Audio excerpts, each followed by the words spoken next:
Welcome to the Having It All podcast, the show about what it takes to live an abundant, loving life. My name is Matthew Bivens, and each week I'm helping you get out of your head so that you can truly have it all. Let's do it.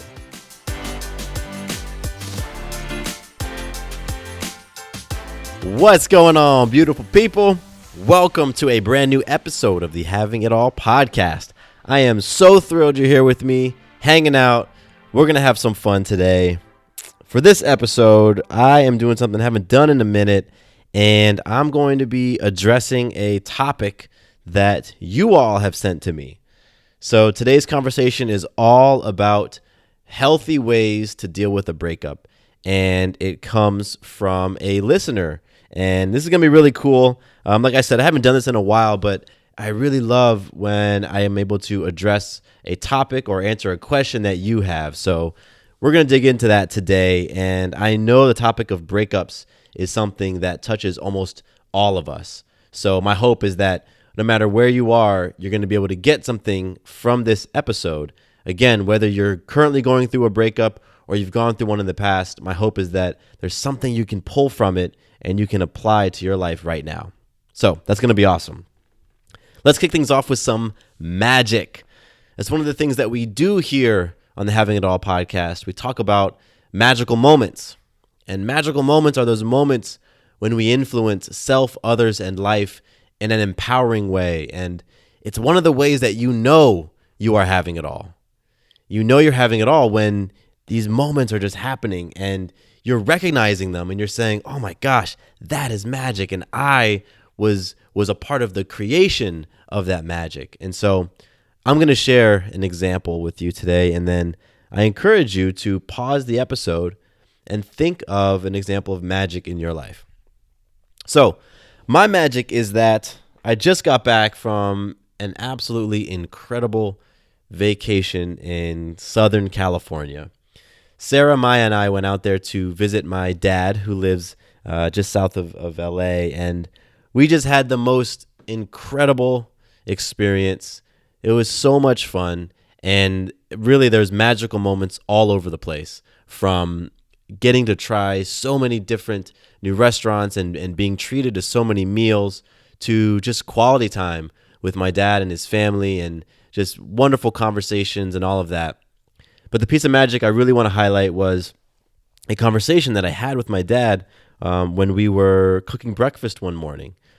He and I were cooking some waffles and eggs and all that great stuff. And we were just talking. And through the course of the conversation, I shared with him some things that I hadn't told him before, that he didn't know. And they were really about my emotional state when I was young. I shared with my dad that when I was in middle school in particular, and kind of going into high school, that I really struggled with self-esteem and confidence. And I shared with him that, when I was, I think, a junior in high school, I decided not to go out for the soccer team. I'd been playing soccer my entire life, from 4 all the way up to when I was about 15, 16. And it was that age range that I decided not to go out for the team. And I told my dad that I really wanted to focus on the SATs, and I really wanted to focus on school because I really wanted to get a great test score and get into an awesome college. That's what I told him. But in reality, I did not believe I was good enough to get on the varsity team. And I just really didn't have confidence. Didn't have confidence in myself. I felt like that was too small, too undersized. And, that was the primary reason.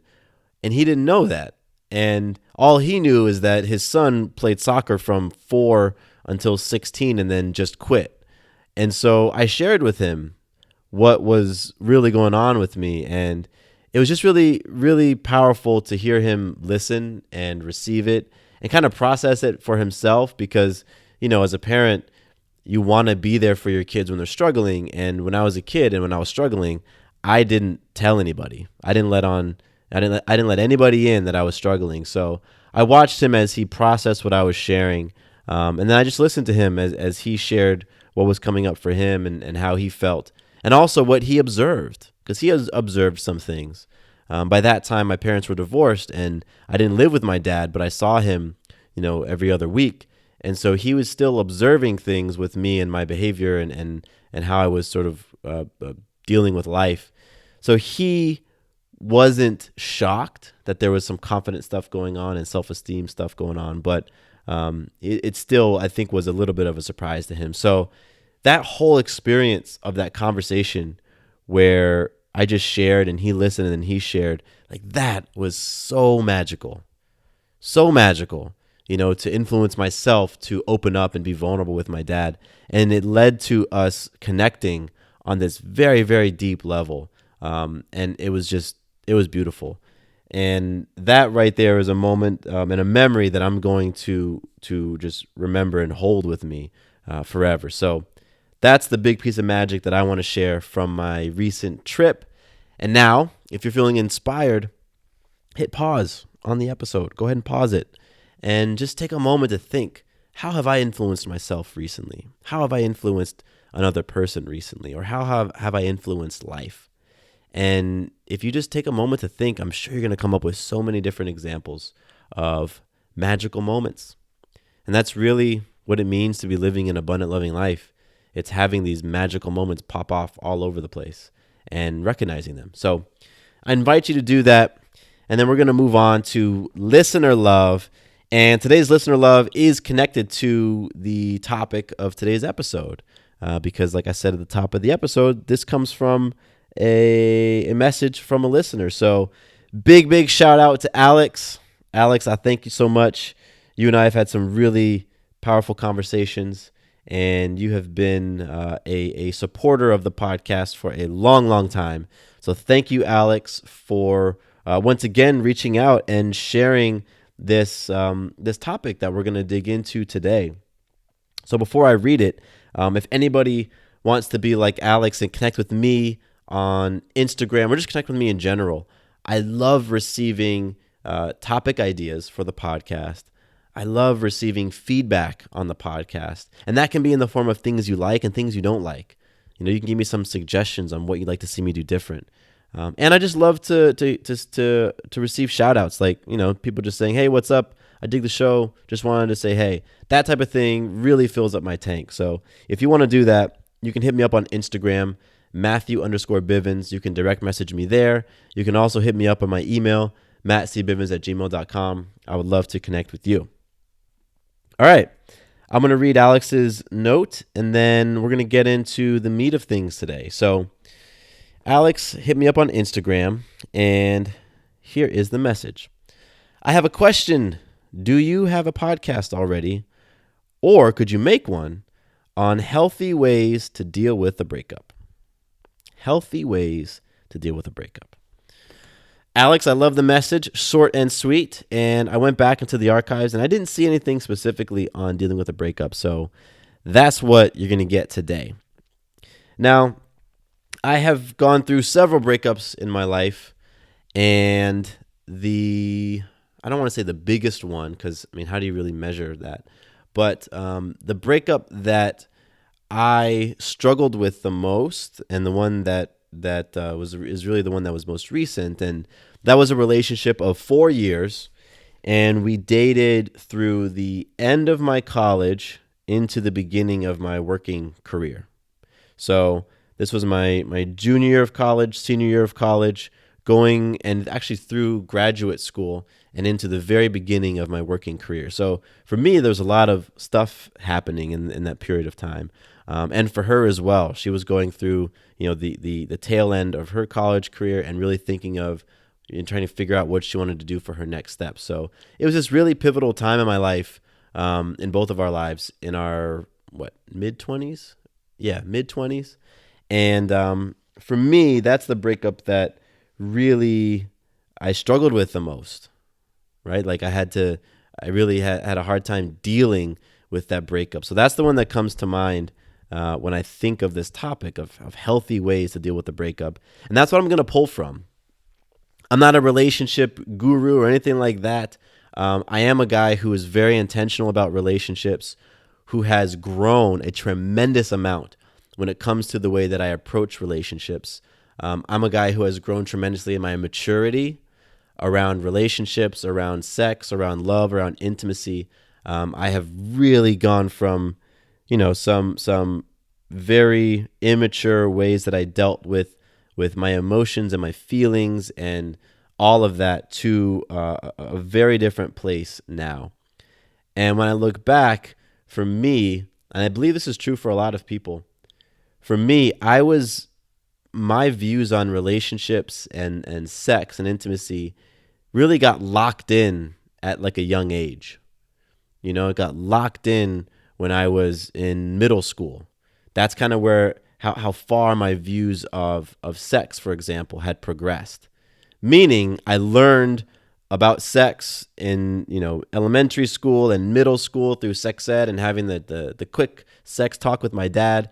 But then I really got into watching porn, and that shaped a lot of my views of sex and intimacy and sexuality and masculinity and relationship dynamics. A lot of that came from porn. A lot of that came from movies. And it was those very, very pivotal years of my middle school years and high school years when I felt like those ideas really locked. So I had this mentality of a middle schooler or a high schooler, like my emotional maturity around relationships and sex was locked in on that middle school and high school age range. So I'm talking like 13, 14, 15, 16 years old. And I believe a lot of folks have that same thing. That's the maturity that you have around relationships and sex that gets locked in those ages. And not very many people mature beyond that. So we go through life having this 15-year-old's perspective on relationships and relationship dynamics. We go through life having a 15-year-old's perspective on sex and sexuality and the interplay with all those things. And so that was very much me. And that's the context I want to give you before I dive into healthy ways to deal with a breakup, because I did healthy things and not very healthy things when I was working on dealing with this breakup. So I'm going to list them off now, and this is no particular order, but these are things that I highly recommend. I talk about this with clients when they're dealing with breakups. And so these are the things that I highly recommend to approach the ending of a relationship in a healthy way. So the first thing I want to say is you have to allow yourself to feel. You have to.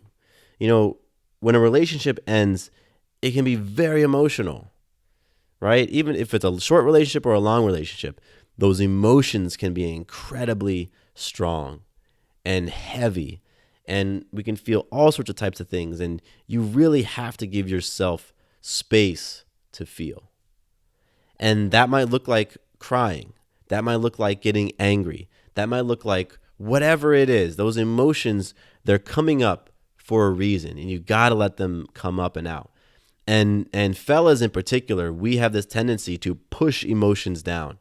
We say men don't cry and other stuff like that. It's like we want to push these emotions down, and we want to deny the fact that we have them.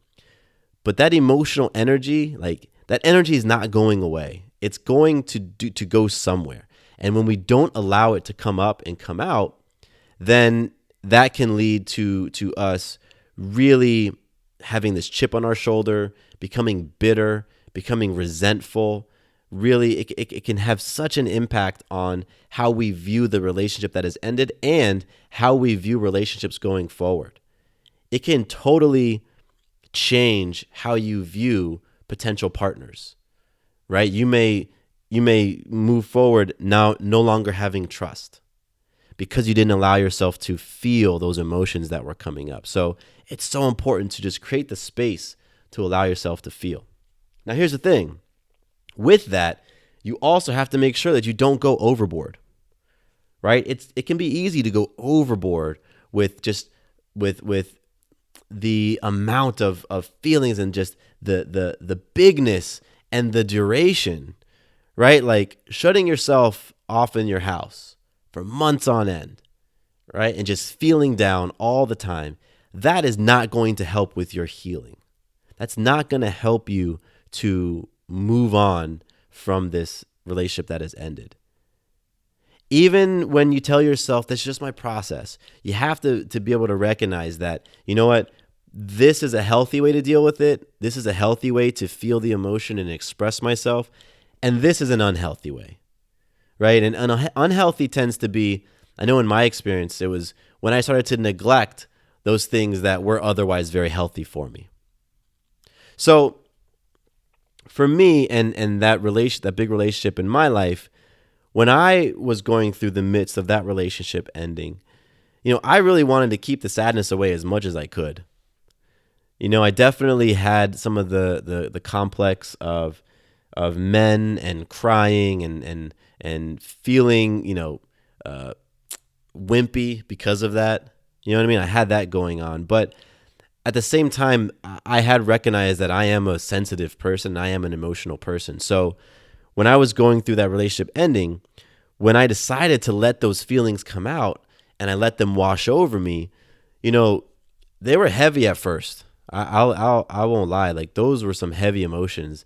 I'm talking like sitting on the floor of my shower with the water hitting me, just crying type of heavy, But I found that once those emotions came up and I let them out, I always felt better, right? Like, I always felt the sense of lightness come over me.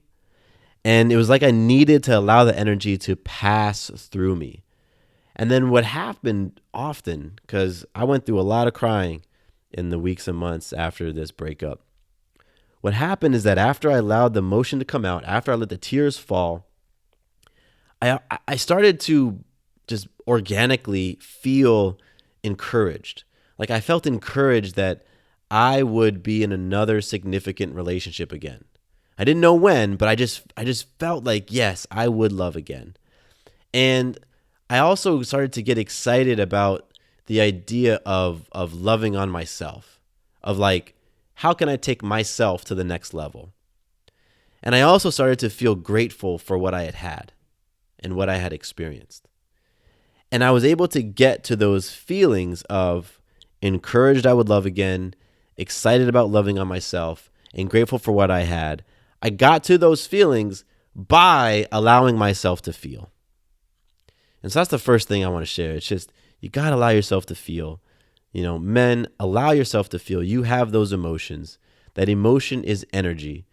And we know that you cannot create nor destroy energy. You can just transmute it. So that energy of the pain, of the sadness, of the hurt, of the tears, that energy does not go away. You cannot destroy it. It's simply going to be transmuted. It's simply going to turn into something. And when we don't allow it to come out, it stays in there. It just wreaks havoc on us. Okay, so we have to let that emotion up and out. That's the first thing I want to share. The second thing I want to share, just as a healthy way to deal with a breakup, is we have to recognize that, if there's a pattern, if we see a pattern in this breakup to the previous one, the previous one, and previous one, then we have to recognize that we will continue to repeat experiences until we've learned the lesson from them. I'll say it again. You will continue to repeat something until you've learned the lesson, at which point you will move on to the next thing. And it happens so often in relationships. And what it looks like in relationships is we keep attracting the same types of partners. We keep allowing the same types of treatment, and we keep creating the same type of outcome. And so if you look back on your relationships that have ended and you start seeing these patterns emerge, like the same type of personality traits, or they end the same way, or you end up having the same types of fighting, like those are the things that you want to look back on and recognize, hey, you know what? There's some lesson here for me. There's something here for me to take away. And I am not getting the lesson. That's why I keep repeating the experience.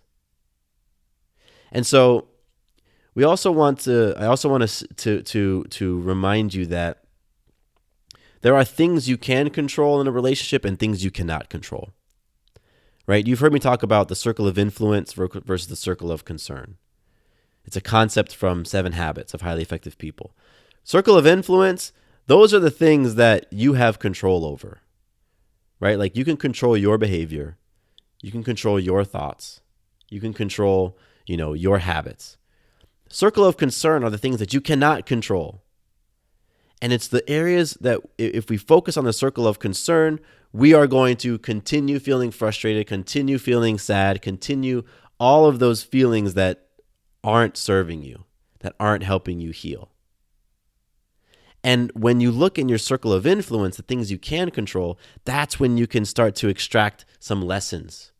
Okay, what was I doing in this relationship that led to it ultimately ending? Who was I being in this relationship that contributed to the problems we had? How was I contributing to the breakdowns that we experienced in a relationship? It's those types of questions that can help you to discover whatever the lesson is, whatever that big thing is that you are meant to learn from the experience. That once you learn it, you will now evolve, and now you'll go to the next level, and you won't repeat it again. So I totally recommend that one healthy way to deal with the breakup is to reflect on it and extract those lessons, those things that you can take with you into your next experience. For me, if this was months and months later, maybe even years later after the relationship had ended, I realized that I had a lot of jealousy issues, a whole lot of jealousy issues. I had self-esteem issues and self-confidence issues. I had all sorts of stuff that was truly having an impact on how I was showing up in the relationship.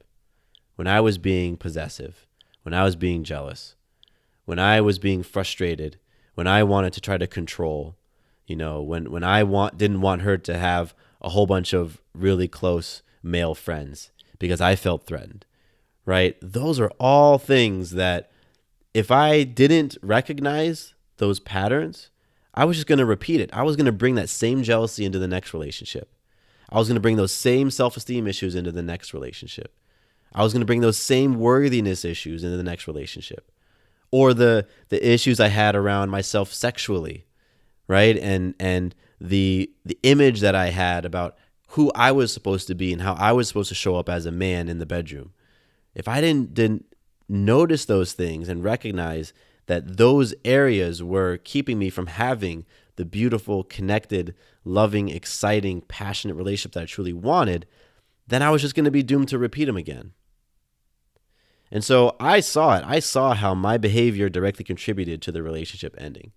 I'm not saying cause, because I believe both people in the relationship contribute to the outcome. So I'm not going to say I caused it, but I totally contributed it. I threw my ingredients into that soup pot and she threw hers in there. And I can't control the stuff that she brought to the table, right? I can only control me.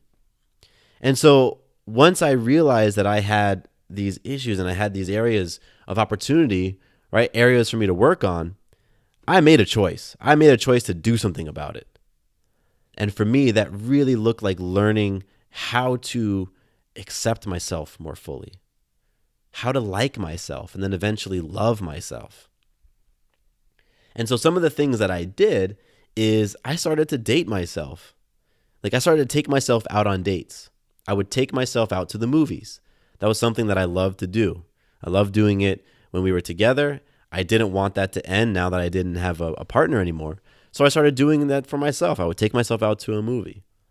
I would also take myself out to dinner and lunch, like go sit at a restaurant by myself. The idea of that was like terrifying initially, but you know what? I wanted to treat myself that way. Like if I want to be dated, let me go ahead and start dating myself, and then I'll attract a partner who will want to come date with me, right? And so I started to do that. I also started to prioritize my health in new ways. I started falling in love with running. And really the part of running I loved was the mindfulness. Like I got an hour to just be with my thoughts and be with myself. And so I started to be very intentional about mindful running, running where it's just me. I'm just with my thoughts, with my surroundings in the present moment. And that led to me getting into meditation. I also started to write down my thoughts and express myself through journaling. And that was so huge for me because it helped me to express myself in the future, like with my future partners. It helped me to express myself more easily because I had started this practice of writing down how I was feeling. And I still have those journals. Like I still have maybe 4 or 5 journals that I actually started them when I was in the relationship, but I really exploded with my writing when the relationship ended. And so those were things that I was doing after I recognized, like, man, this jealousy was a huge contributing factor to the relationship ending. And man, my dishonesty was a huge contributing factor. And wow, I was withholding so many things. And that directly had an impact on the relationship ending. So next thing I want to share with you of healthy ways to deal with the breakup is it's actually tied to the last thing. It's really about cultivating your own identity and your own independence, because it's so easy to become lost when you're in a relationship.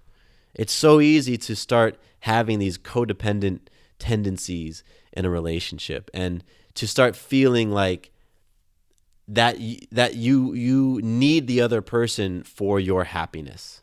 You can't be happy without them. Or that you need the other person for love. You can't feel love unless they tell you I love you, unless they show you that they love you. It's so easy to start going down that path where you form this strong attachment to another person. And there's a difference between attachment and connection.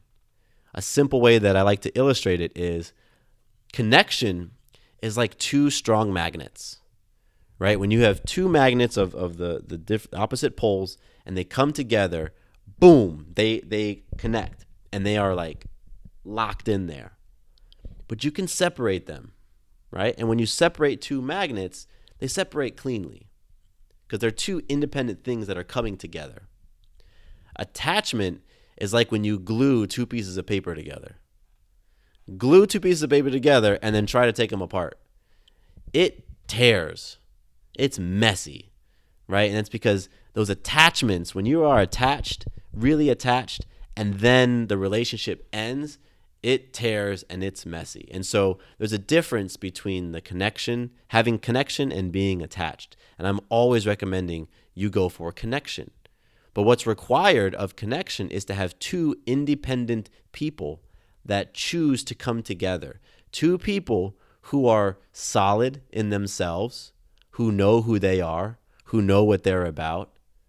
2 individuals who then make the conscious choice to come together as a pair, as a unit. And so for me, I talked about dating myself and getting into health and, journaling and things like that.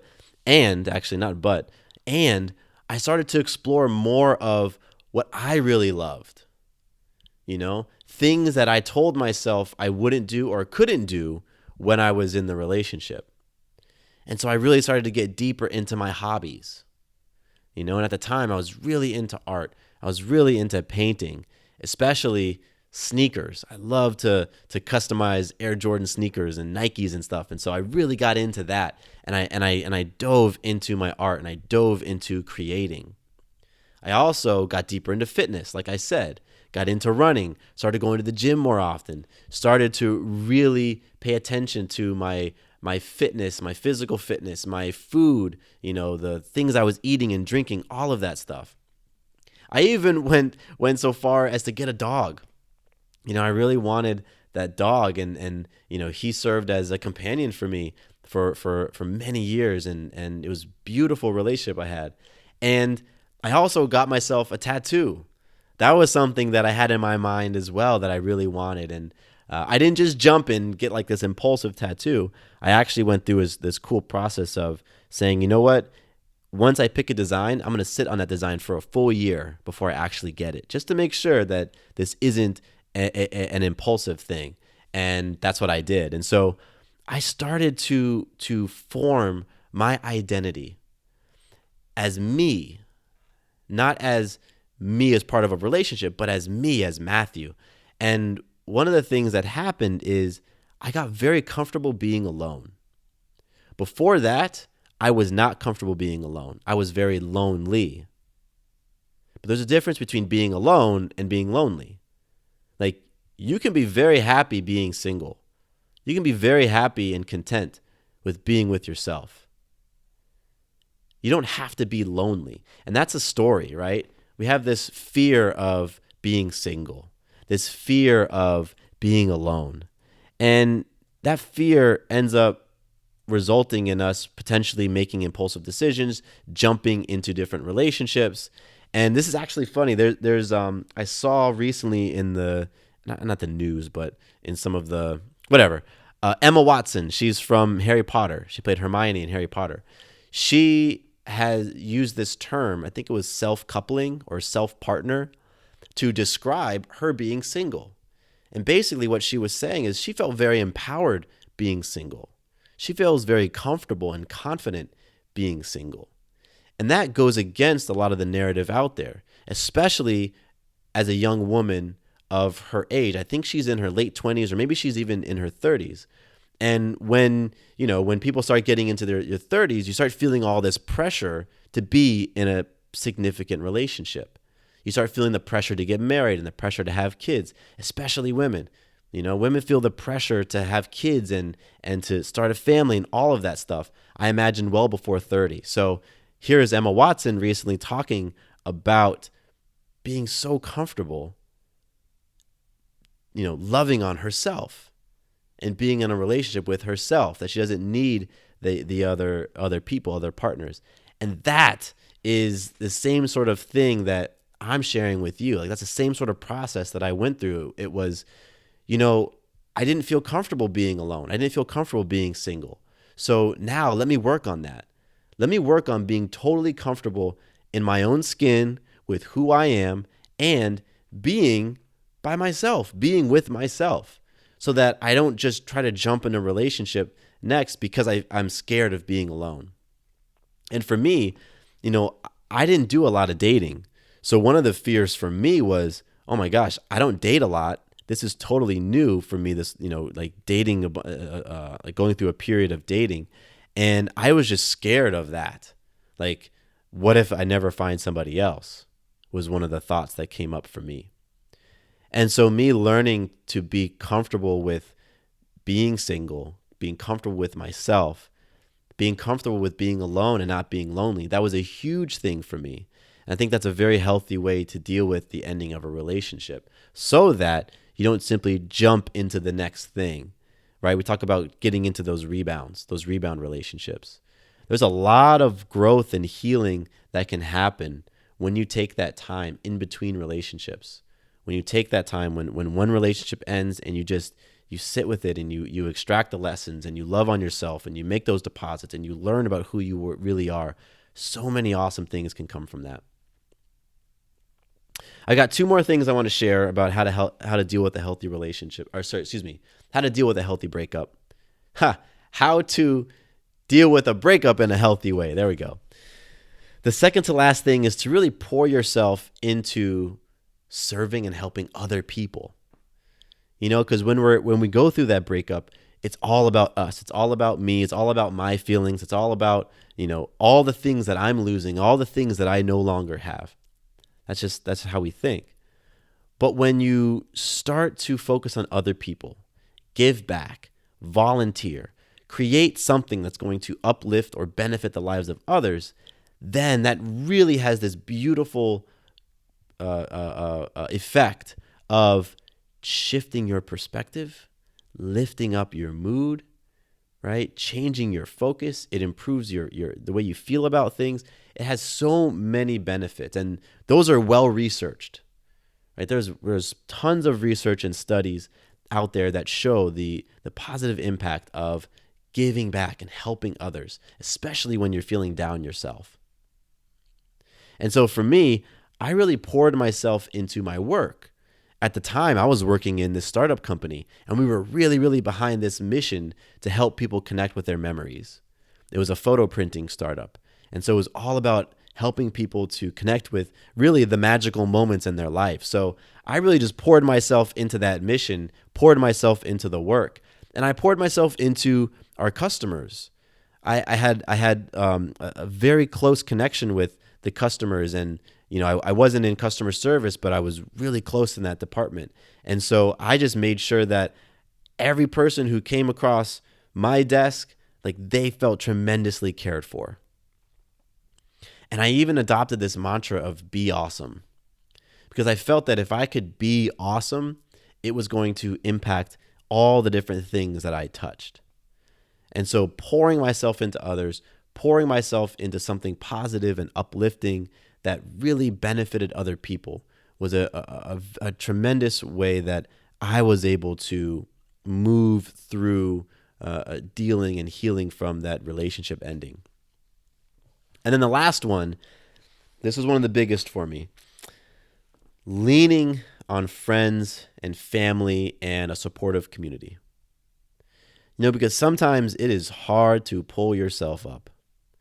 Sometimes when you're just in a deep emotional hole and things hurt and it feels so heavy and it feels like it's never going to end, it can be incredibly hard to have any hope. It can be incredibly hard to see the silver lining. It can be hard to do daily things like get dressed, make yourself a healthy meal, go out in the sunshine, leave your bed. It can be so hard to do those things, particularly when you're in those first days and weeks or even months after a breakup. And so having some awesome people in your corner who can be there for you and can help you in those times is important and can be incredibly crucial to you being able to go through the process of healing and growing from the relationship ending. And that's something that you can cultivate now if you're in a relationship, or cultivate now if you've gone through a recent breakup or maybe a breakup a while ago, or if you are in the midst of it, right? If you're in the midst of having a hard time with a breakup, you can reach out to friends and family and community. You can reach out and however way that it looks, but just let people know that, hey, you could use a little bit of love. You could use a little bit of help. For me, I still have this amazing friend, and she was so just crucial for me in those first days in particular, because those first days after the breakup, I was not eating.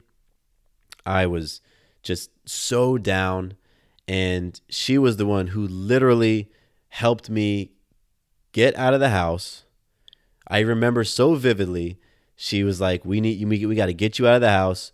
We got to go and get some food. So we went to Flying Biscuit. It's this breakfast restaurant that was near where we lived.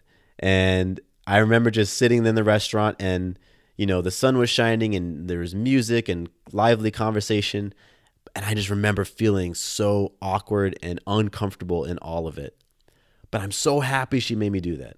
I'm so happy she got me up. I probably ate like a third of my food. And, that gesture and just knowing that I had somebody who was there to help me was so instrumental for me. It really, really was. And, she helped me get over the most challenging part of my breakup. And I really credit her with helping me get back into my power and getting onto this path of, okay, what can I learn from this breakup? What can I take away? What are the magical moments that I can reflect on? What can I be grateful for? Where can I start to work on myself? Right. And it was all of that stuff unfolded. And I believe it still would have happened, but having her in my corner just allowed the healing to happen quicker.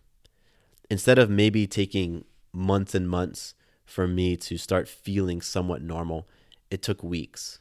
And so if you're going through that breakup right now, if you're going through, the ending of a big relationship, and you're feeling alone and you're feeling like you don't have anybody, then I highly recommend just kind of scan and see who could you reach out to, or, who could you just give a little indication that you might want some support and some love, or who is currently reaching out to you that you are ignoring, who is checking on you and you just aren't taking their call, or you aren't telling the truth. Maybe they're asking you how you're doing and you're not being honest with them. You're not saying, I'm having a hard time, right?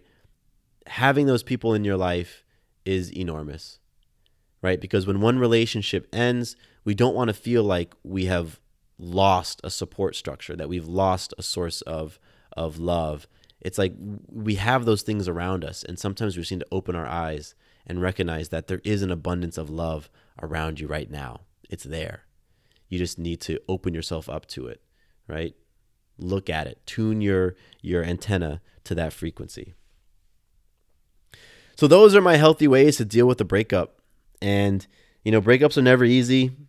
They're not fun, but it's part of life, and it's part of the experience of being in a relationship with another person and sharing yourself with another person, right? Sharing yourself intimately, being vulnerable and open. It's one of the risks. It really is.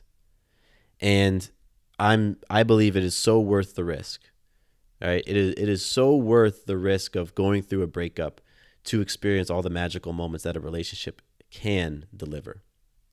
And again, I believe the relationship can deliver an insane amount of magical moments when you are a strong, centered, grounded, empowered individual. When you come into the relationship having healed some of those major traumas, having overcome some of your major emotional challenges, or perhaps you're in the process of addressing them.